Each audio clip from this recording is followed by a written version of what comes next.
দুরূদ ইব্রাহিম পড়ি। আল্লাহুম্মা সাল্লি আলা মুহাম্মাদিন ওয়া আলা আলি মুহাম্মাদ কামা সাল্লাইতা আলা ইব্রাহিম ওয়া আলা আলি ইব্রাহিম ইন্নাকা হামিদুম মাজিদ। اللهم بارك على محمد وعلى آل محمد كما باركت على إبراهيم وعلى آل إبراهيم إنك حميد مجيد.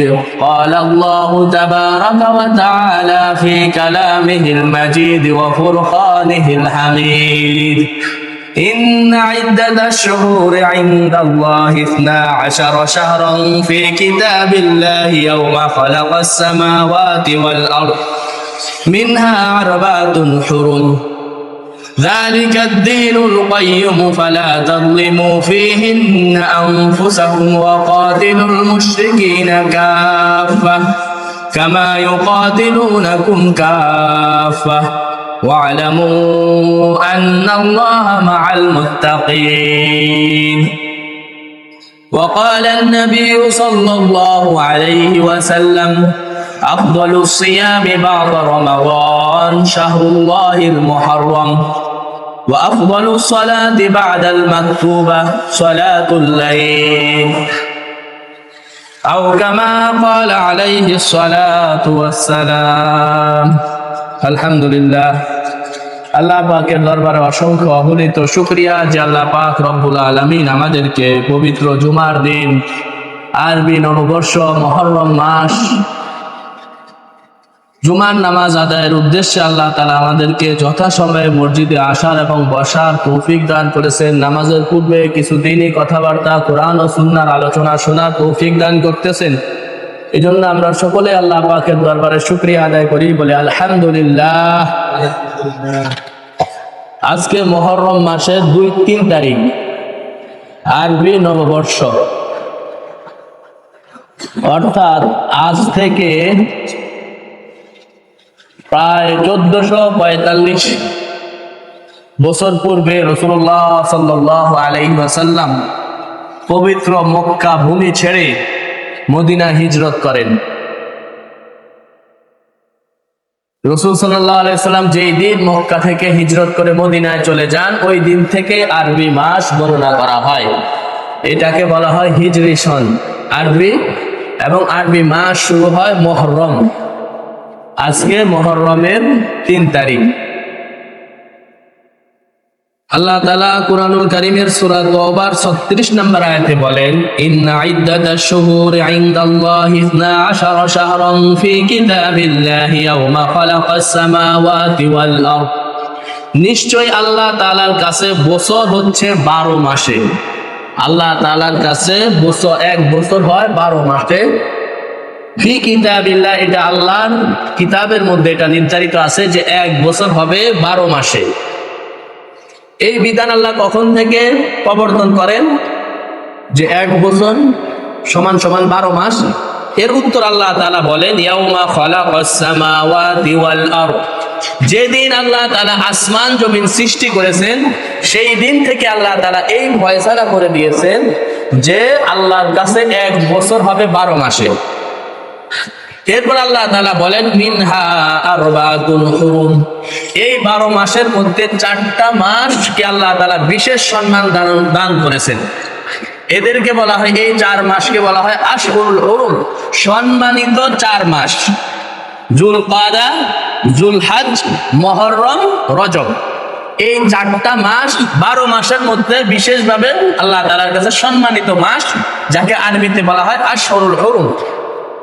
এমনকি এই মাসটা এত সম্মানিত ছিল, কাফের মুশরিক, তৎকালীন রাসূলের জামানার যে কাফের মুশরিকরা ছিল, তারাও এই মাসকে সম্মান করত। এই 4 মাসে তারা কোনো যুদ্ধ বিগ্রহ করত না। এই মাসের সম্মান তারাও দিত। আল্লাহ তাআলা এই মাসকে বিশেষ সম্মান দান করেছেন। এবং রাসূল হাদিস শরীফের মধ্যে বলেন যে শাহরুল্লাহিল মুহররম আফদালুস সিয়ামি বা'দা রমাদান শাহরুল্লাহিল মুহররম। এই হাদিসের মধ্যে রাসূল বলেন রমজানের পরে আল্লাহ তাআলার কাছে সবচেয়ে প্রিয় মাস, যেই মাসে রোজা রাখা আল্লাহর কাছে পছন্দনীয়, সেটা হচ্ছে মুহররম মাসের রোজা রাখা। আফদালুস সিয়ামে বা'দা রমাদান শাহরুল্লাহিল মুহররম। রমজানের রোজা রাখার পরে সবচেয়ে প্রিয় আল্লাহর কাছে রোজা, নফল রোজার মধ্যে হচ্ছে মুহররম মাসের রোজা। ওয়া আফদালুস সালাতি বা'দাল মাকতুবা সালাতুল লাইল। এবং ফরজ নামাজের পরে আল্লাহ তাআলার কাছে সবচেয়ে প্রিয় নামাজ হচ্ছে রাত্রে তাহাজ্জুদের নামাজ। তাহলে এই মাসকে আল্লাহ তাআলা বিভিন্ন দিক থেকে সম্মানিত করেছেন। এবং হাদিস শরীফের মধ্যে রাসূল আরো ইরশাদ করেন, সিয়ামু ইয়াউমি আশুরা ইন্নী আহতাসিবু আলাল্লাহি আন ইউকাফিরাস সানাহ। আশুরার দিনে কেউ যদি রোজা রাখে, এই এক দিনের রোজার ওসিলা আল্লাহ তাআলা তার এক বছরের গুনাহ ক্ষমা করে দিবেন। এভাবে এই মাসের এবং বিশেষ করে 10 দিন যে আশুরার রোজা, তার অনেক ফজিলত হাদিস শরীফের মধ্যে আমরা পাই। এবং কোরআনেও এই মাসকে সম্মানিত মাস হিসেবে আল্লাহ তাআলা ঘোষণা করছেন। এবং হাদিস শরীফের মধ্যে আল্লাহ তাআলা এই মুহররম মাসকে শাহরুল্লাহ বলছেন, আল্লাহর মাস। রাসূল সাল্লাল্লাহু আলাইহি সাল্লাম যখন মক্কা থেকে মদিনায় হিজরত করলেন, এসে দেখেন মদিনাবাসী যে ইহুদিরা আছে, মদিনার ইহুদিরা এই মুহররমের 10 তারিখে রোজা রাখে। ইহুদিদেরকে জিজ্ঞাসা করা হলো, তোমরা কেন রোজা রাখো? এই আশুরার দিন আসলে 10 তারিখে তোমরা কেন রোজা রাখো? তখন মদিনার ইহুদিরা জবাব দিল, হাযা ইয়াউমুন সালিহুন, এটা একটা ভালো দিন, বরকতময় দিন। আনজাল্লাহু মূসা মিন ফিরআউনা, এই দিন আল্লাহ তাআলা মূসা আলাইহিস সালামকে ফিরআউনের হাত থেকে মুক্তি দান করেন। ফিরআউন যে 400 বছর যাবত বনি ইসরাইলের উপর, মূসা আলাইহিস সালামের সম্প্রদায়ের উপর নির্যাতন করতেছিল, 90,000 শিশুকে বিনা অপরাধে হত্যা করেছিল, যাতে মূসা আলাইহিস সালাম পৃথিবীতে আসতে না পারে। বিভিন্ন ভাবে বনি ইসরাইলের উপর নির্যাতন করতেছিল প্রায় 400 বছর যাবত। এই 10 মুহররমের 10 তারিখে, যেটাকে আরবিতে আশুরা বলে, আশুর মানে 10, সেখান থেকে আশুরা, মুহররমের 10 তারিখ। এই দিন আল্লাহ তাআলা মূসা আলাইহিস সালামকে এবং বনি ইসরাইলকে ফিরআউনের কবল থেকে মুক্ত করেন এবং ফিরআউনকে নদীতে ডুবিয়ে মারেন। তো ইহুদিরা বলতেছে, আমরা এই দিন আল্লাহ তাআলার শুকরিয়া দান, আল্লাহ তাআলার দরবারে রোজা রাখি। ওই যে আল্লাহ তাআলা মূসা আলাইহিস সালামকে মুক্তি দিবেন, তার মুক্তির শুকরিয়া হিসেবে ইহুদিরা দাবি করে তারা মূসা আলাইহিস সালামের উম্মত, তারা মূসা আলাইহিস সালামের অনুসারী। তাদের এই দাবি ঠিক না। কেন? আল্লাহ রাসূল বলছেন, লাউ কানা মূসা হাইয়াল লামা ওয়াসাহু ইল্লা ইত্তিবাই। আমি নবী আসার পরে যদি পৃথিবীতে মূসা জীবিত থাকতো, তাহলে মূসা আলাইহিস সালামের উপরও আবশ্যক হয়ে যেত আমি রাসূলের আনুগত্য করা। আমার আনুগত্য করা ছাড়া মূসা আলাইহিস সালামেরও মুক্তি মিলতো না। তাহলে মূসা আলাইহিস সালাম ওনার ধর্ম ঠিক আছে, কিন্তু যখনই রাসূল আসছেন তখন ইহুদি ধর্ম, খ্রিস্টান ধর্ম, পৃথিবীতে যত ধর্মমত আছে সব বাতিল। একমাত্র দ্বীনে মুহাম্মদ ইসলাম মানতে হবে। ইন্নাদ দীনা ইনদাল্লাহিল ইসলাম ওয়া মান ইয়াবতাগি গায়রাল ইসলামি দীনান ফালান ইউকবালা মিন। আল্লাহ তাআলা বলেন, আল্লাহর কাছে মনোনীত ধর্ম হচ্ছে একমাত্র ইসলাম। ইসলাম ছাড়া ওয়া মান ইয়াবতাগি গায়রাল ইসলামি দীনা, যে ইসলাম ছাড়া অন্য ধর্ম মানবে, ফালান ইউকবালা মিন, সেটা পশ্চিম কালেও আল্লাহ তাআলা সেই ধর্মমতকে গ্রহণ করবেন না। কিন্তু ইহুদিরা দাবি করে যে আমরা মূসা আলাইহিস সালামের উম্মত, মূসা আলাইহিস সালামের অনুসারী, সেই হিসেবেও তারা রোজা রাখে।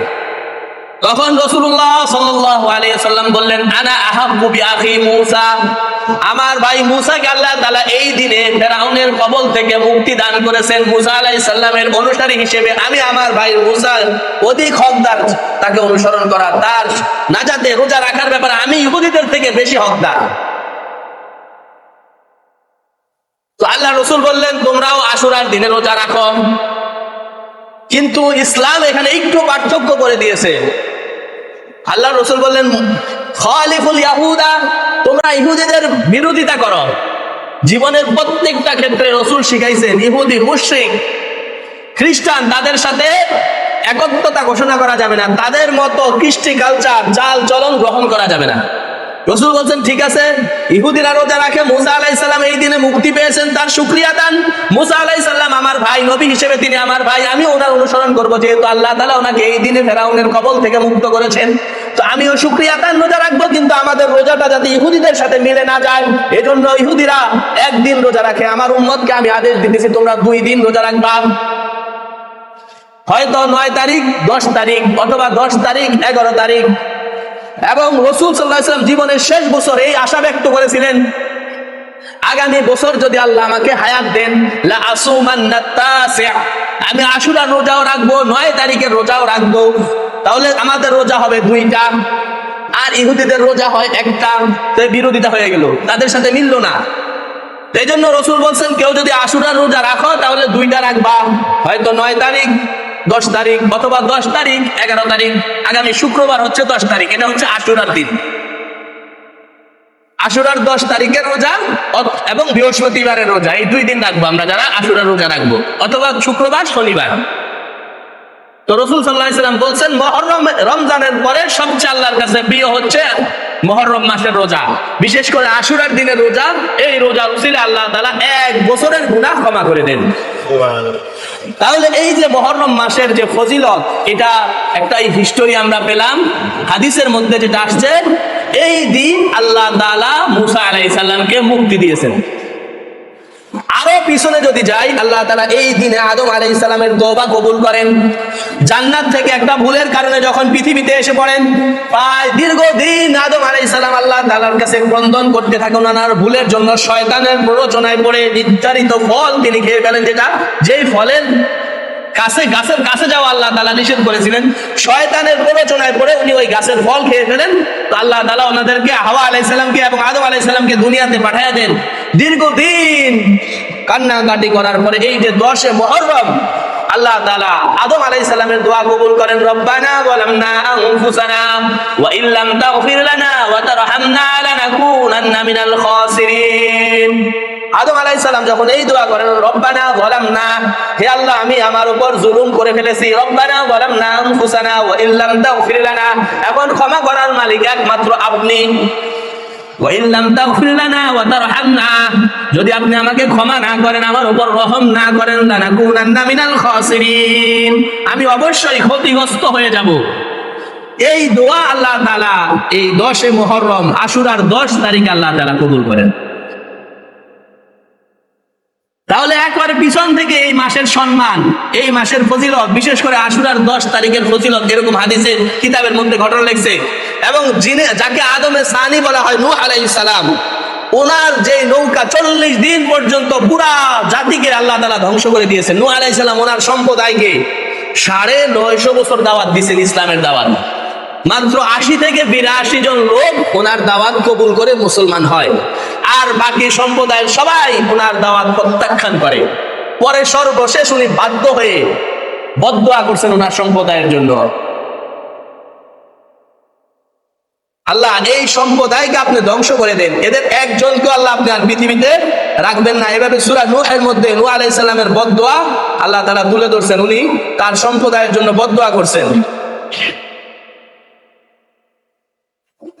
ওই বদদোয়ার কারণে আল্লাহ তাআলা সমস্ত জাতিকে ধ্বংস করে দেন। ক্বালা নূহুর রাব্বি লা তাযার আলাল আরদি মিনাল কাফিরিনা দাইয়ারা। 950 বছর পরে উনি বিরক্ত হয়ে গেছেন যে না, এই সম্প্রদায়ের আর ইসলাম গ্রহণ করার আশা নাই। তখন নূহ আলাইহিস সালাম বদদোয়া করছেন, ক্বালা নূহুর রাব্বি লা তাযার আলাল আরদি মিনাল কাফিরিনা দাইয়ারা। আল্লাহ একটা কাফেরকেও আর পৃথিবীতে আপনি জীবিত রাখবেন না, এটা আমার দরখাস্ত। ইন্নাকা ইন তাযারহুম ইউদিল্লু ইবাদাকা, যদি তাদেরকে দুনিয়াতে রাখেন তাহলে তারা যারা আপনার বান্দা মুসলমান তাদেরকে পথভ্রষ্ট করবে। ওয়ালা ইয়ালিদু ইল্লা কাফিরুন ফাজিরুন কাফারা, এবং তারা শুধু কাফের সন্তানই প্রসব করবে, তারাও কাফের, তাদের আগত সন্তানরাও কাফের হবে। এজন্য আল্লাহ আপনি একজন মানুষকে পৃথিবীতে, কাফেরকে আল্লাহ আপনি জীবিত রাখবেন না। এই বদদোয়া করার পরে আল্লাহ তাআলা বললেন, ঠিক আছে তোমার দোয়া কবুল, একটা নৌকা বানাও, ওই নৌকাতে যারা 80 থেকে 82 জন মুসলমান তাদেরকে উঠাও, আর প্রত্যেক সৃষ্টিজীব থেকে এক জোড়া জোড়া করে তোলো। এরপরে প্লাবন শুরু হবে। তোমার নৌকা বানানো শেষ হলে, নৌকা বানানো শেষ তো পৃথিবীতে প্লাবন শুরু হয়েছে, বন্যা শুরু হয়েছে, এত বেশি বন্যা শুরু হয়েছে যে সব পুরা পৃথিবীকে আল্লাহ তাআলা ধ্বংস করে দিয়েছেন, ওই যে নৌকায় বসবাসরত মানুষগুলা ছাড়া। এমনকি ওনার ছেলে কেনান, নবীর ছেলে কেনান পর্যন্ত ইসলাম গ্রহণ করে নাই। নূহ আলাইহিস সালামের নৌকা যাইতেছে তো কেনান পিছনে পিছনে সাঁতার কেটে আসতেছে, কোরআন শরীফের মধ্যে আছে। নূহ আলাইহিস সালাম ছেলে কেনানকে বলতেছেন, বাবা উঠে যাও, কালেমা পড়ো, লা ইলাহা ইল্লাল্লাহ পড়ো, আর নৌকায় উঠে যাও। লা আসিমাল ইয়াউম মিন আমরিল্লাহ, আজকে আল্লাহর এই তুফান থেকে, এই বন্যা থেকে, এই গজব থেকে কেউ বাঁচাতে পারবে না। হ্যাঁ, যদি তুমি একটা কালেমা পড়ো তাহলেই তুমি বাঁচতে পারবে। লা ইলাহা ইল্লাল্লাহ, এই লা ইলাহা ইল্লাল্লাহ কালেমা যদি পড়ো তাহলে তুমি নৌকায় উঠে যাবে আর তুমি বাঁচতে পারবা। তো কেনান বলছিল, সাআওই ইলা জাবালি ইয়াসিমুনি মিনাল মা, আব্বা ওই যে বড় বড় পাহাড় দেখতেছো, আমি ওই বড় পাহাড়ের উপরে গিয়ে দাঁড়িয়ে থাকবো, ওইখানে পানি পৌঁছতে পারবে না। তো মুসা আলাইহিস সালাম বলছেন, না বাবা, আজকে এটা আল্লাহর গজব, এটা আল্লাহর আযাব থেকে তোমাকে ওই পাহাড় বাঁচাইতে পারবে না। নূহ আলাইহিস সালাম ছেলেকে বলতেছে, উঠা যাও, কালেমা পড়ো আর নৌকায় উঠো। ছেলে নৌকার পিছনে পিছনে সাঁতরায় আসতেছে। নূহ আলাইহিস সালাম বলছে, কালেমা পড়ো আর নৌকা উঠা যাও। সে বলছে, না, আমি ওই পাহাড়ের উপর গিয়ে, সাআওই ইলা জাবালিন, আমি পাহাড়ের উপরে গিয়ে আত্মগোপন করব, আমি আত্মরক্ষা করব। এই যে এভাবে কথোপকথন চলতেছে, ছেলে রাজি হইতেছে না, পিতা বারবার বলতেছে, বাবা উঠা যাও, কালেমা পড়ো আর নৌকায় উঠো। ফাহালা বাইনাহুমাল মাউজু ফাকানা মিনাল মুগরাকিন, হঠাৎ এই পিতা পুত্রের কথোপকথনের মাঝখানে একটা ঢেউ আসছে, ঢেউ এসে তাকে পুরা পানির তলে নিয়ে গেছে। এভাবে 40 দিন পর্যন্ত পৃথিবীতে আল্লাহ তাআলা বন্যার মাধ্যমে পুরা পৃথিবীর সমস্ত মানুষকে ধ্বংস করে দেন। 40 দিন নৌকাটা পানির উপর ভাসমান ছিল। 40 দিন পরে যদি পাহাড়ে গিয়ে নৌকাটা থামে, ওই দিনটাও ছিল 10 মুহররম। আরো আশ্চর্যজনক ঘটনা আসছে কিতাবের মধ্যে, এই 10 মুহররমই আল্লাহ তাআলা পুরা পৃথিবীকে ধ্বংস করে দিবেন। পৃথিবীতে যেই দিন কিয়ামত হবে, ওই দিন হবে মুহররম মাসের 10 তারিখ। তাহলে এই যে মুহররম মাসের ফজিলত, এটা অনেক আগ থেকেই, কিন্তু আমাদের সমাজে আমরা মনে করি মুহররম মানেই কারবালা, মুহররম মানেই শুধু আশুরার ওই যে হুসাইন রাদিয়াল্লাহু তাআলা আনহুকে যে হত্যা করা হয়েছে, এটার কারণে মনে হয় মুহররমের আশুরার এত ফজিলত। না, এটা আল্লাহ তাআলার কুদরতে কোনো এক সময় এই ঘটনাও আশুরার 10 তারিখে ঘটছে। অথচ রসুল তো আশুরার দিনে রোজা রাখার কথা, এটা রসুল জীবন দশায় বলে গেছেন, রসুল জীবিত থাকা অবস্থায় বলে গেছেন যে আশুরার দিনের যে রোজা রাখবে, একদিনের রোজার উসিলে আল্লাহ তাআলা 1 বছরের গুনাহ মাফ করে দিবেন। এটা তো রসুল থাকতে বলে গেছেন। রসুলের কত পরে, প্রায় 61 বছর পরে কারবালার প্রান্তরে হুসাইন রাদিয়াল্লাহু তাআলা আনহু শাহাদাত বরণ করেন। তবে এটা আল্লাহর কুদরত, এই ঘটনা ওইটাও ঘটে যায় আশুরার 10 তারিখে। কিন্তু আশুরার ফজিলত, মুহররম মাসের ফজিলত এর আগ থেকেই, এবং রসুল ভবিষ্যৎবাণীও করে গেছেন। একদিন রাসূলুল্লাহ সাল্লাল্লাহু আলাইহি ওয়াসাল্লাম হুসাইন রাদিয়াল্লাহু তাআলা আনহুকে কোলে নিয়ে খেলতেছেন। খেলার মুহূর্তেই জিবরাইল আলাইহিস সালাম আসলেন, আয়েশা রাসূল সাল্লাল্লাহু আলাইহি সাল্লামের হাতে কিছু মাটি দিলেন। মাটি দেওয়ার পরেই রসুলের চেহারা পরিবর্তন হয়েছে। নাতিকে নিয়ে নানা খেলা করতেছেন। যখনই জিবরাইল আলাইহিস সালাম এসে হাতের মধ্যে মাটি দিলেন, তখন রসুলের চেহারা বিবর্ণ হয়ে গেল, মন খারাপ হয়ে গেল। পাশেই ছিলেন উম্মে সালামা রাদিয়াল্লাহু তাআলা আনহা, উনি জিজ্ঞাসা করলেন, ইয়া রাসূলুল্লাহ, আপনি হুসাইনকে নিয়ে খেলা করতেছেন, জিবরাইল আলাইহিস সালাম এসে আপনার হাতে একটা মাটি দিল, এই মাটি দেওয়ার পরেই আপনার চেহারা বিবর্ণ হয়ে গেল, হাসির যে আভা আপনার চেহারার মধ্যে ছিল সেটা এখন আর নাই, কারণ কি? তো রসুল বলেন, শোনো, জিবরাইল এসে আমাকে আমার এই নাতি যে শহীদ হবে কারবালার প্রান্তরে, সেই জায়গার মাটি আমার হাতে দিয়ে গেছে। তো আমি তো আমার নাতিকে বলতে পারতেছি না যে তুমি এক সময় নির্মম ভাবে তোমাকে শহীদ করে দেওয়া হবে, এজন্য আমার মনটা খারাপ হয়ে গেছে। তাহলে উনি যে শহীদ হবেন, এটাও আল্লাহ রসুল জীবিত থাকা অবস্থায় ভবিষ্যৎবাণী করে গেছেন।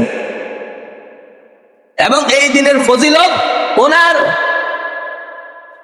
শাহাদাতের অনেক আগ থেকেই আরো ঘটনা আসছে, মুসা আলাইহিস সালামকে যেমন এই দিনে আল্লাহ তাআলা মুক্তি দান করেছেন, সুলাইমান আলাইহিস সালামকে আল্লাহ তাআলা এই দিনে রাজত্ব দান করেছেন, আইয়ুব আলাইহিস সালামকে আল্লাহ তাআলা এই দিনে আশুরার 10 তারিখে রোগ মুক্ত করেছেন, আদম আলাইহিস সালামকে আল্লাহ তাআলা এই দিনে ক্ষমা করেছেন। এরকম ইতিহাসের বিশাল বড় বড় ঘটনা আল্লাহ তাআলা এই দিনে ঘটাইছেন। আল্লাহ তাআলা এই পৃথিবীকে যখন সৃষ্টি করেছেন 7 দিনে সৃষ্টি করেছেন, কোরআন শরীফে আছে। যেই দিন পৃথিবীর পুরা কাজ শেষ হয়েছে সেই দিনটাও ছিল আশুরার 10 তারিখ। পুরা পৃথিবীর সমস্ত কার্য শেষ করে পুরা পৃথিবী কমপ্লিট, এটাও আশুরার 10 তারিখ, এবং ধ্বংস করে দিবেন আশুরার 10 তারিখ।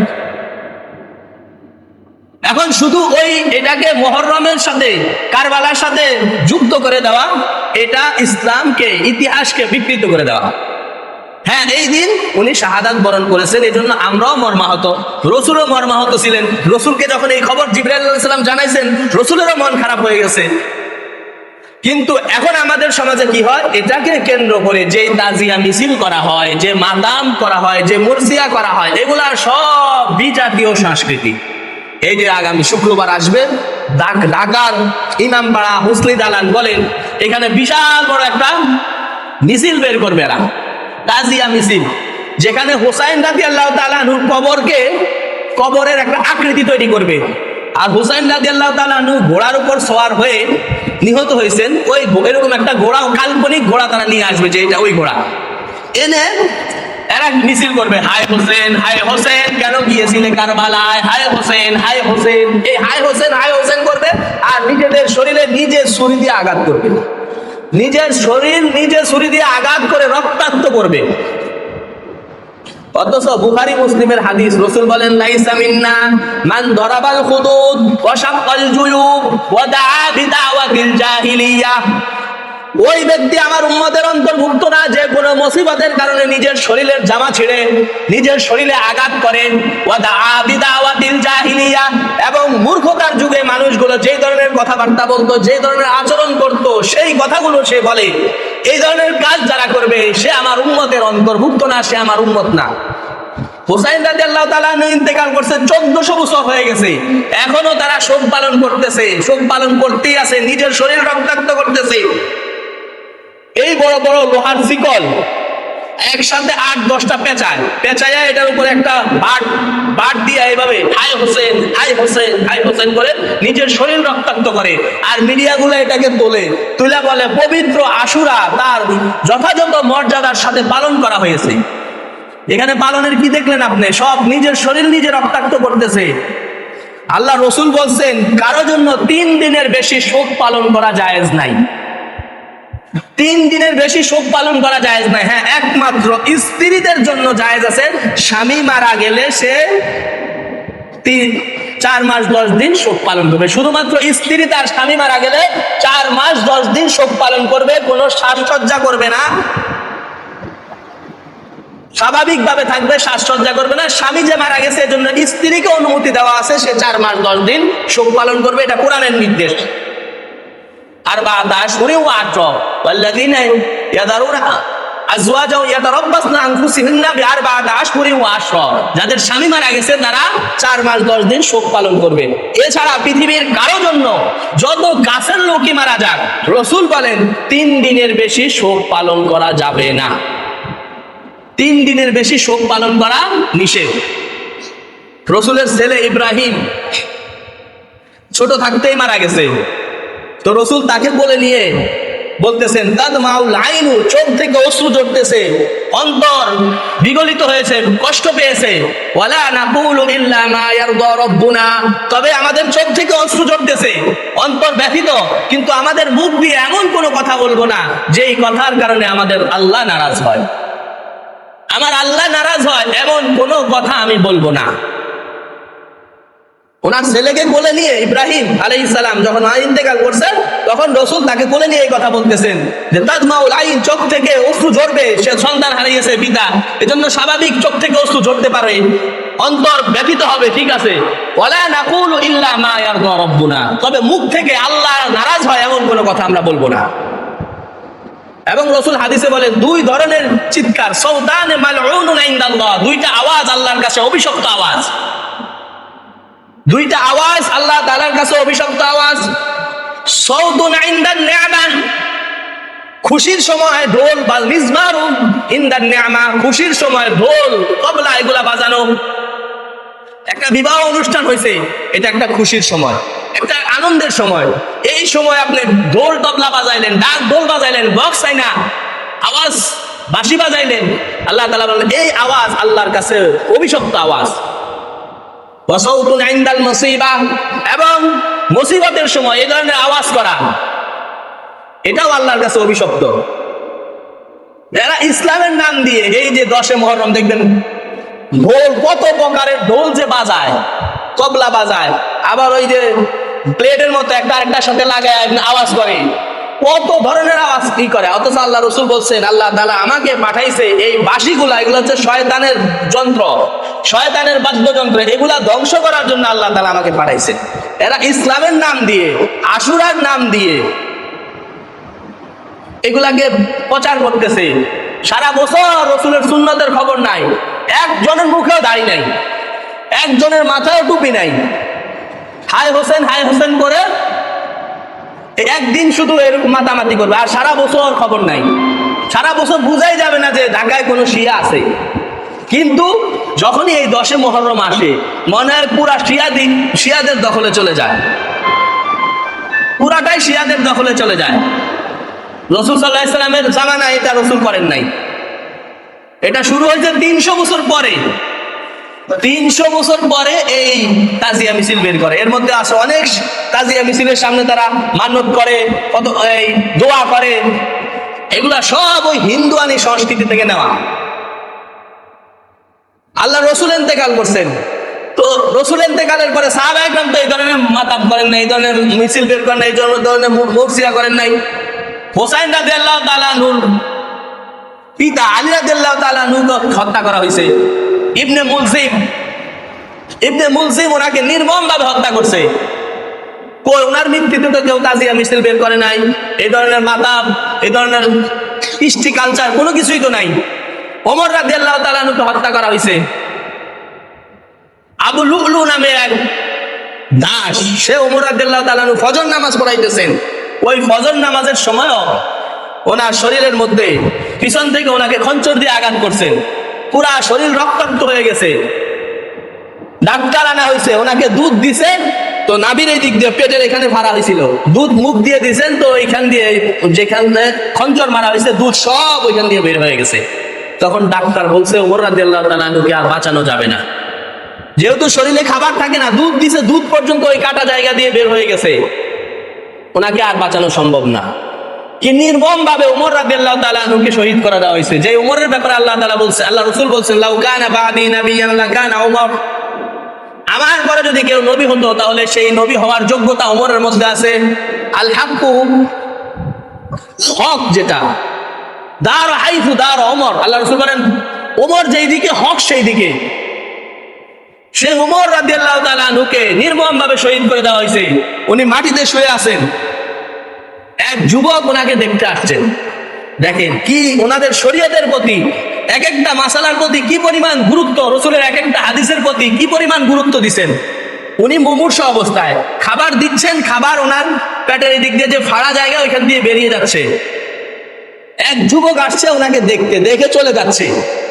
উনি দেখেন এই যুবকের লুঙ্গির টাকনুগিটার নিচে একটা ওমরের হত্যার যে কাহিনী আছে সব কিতাবের মধ্যে আমি দেখছি, এই ঘটনাটাকে খুব সুন্দর করে লেখকরা লেখে যে এমন মুমূর্ষ অবস্থায় উনি ওই যুবককে ডাক দিয়েছেন, এই যুবক এদিকে আসো, তোমার লুঙ্গি কেন টাকনুগিরার নিচে, তোমার লুঙ্গিটা টাকনুগিরার উপরে উঠাও, এর কারণে তোমার লুঙ্গিও স্থায়ী হবে, আল্লাহও খুশি হবে। এই মুমূর্ষ অবস্থায় উনি এই জিনিসটার প্রতি খেয়াল রাখছেন যে এই যুবকটা কবিরা গুনাহ করতেছে, তার লুঙ্গির টাকনুগিরার নিচে।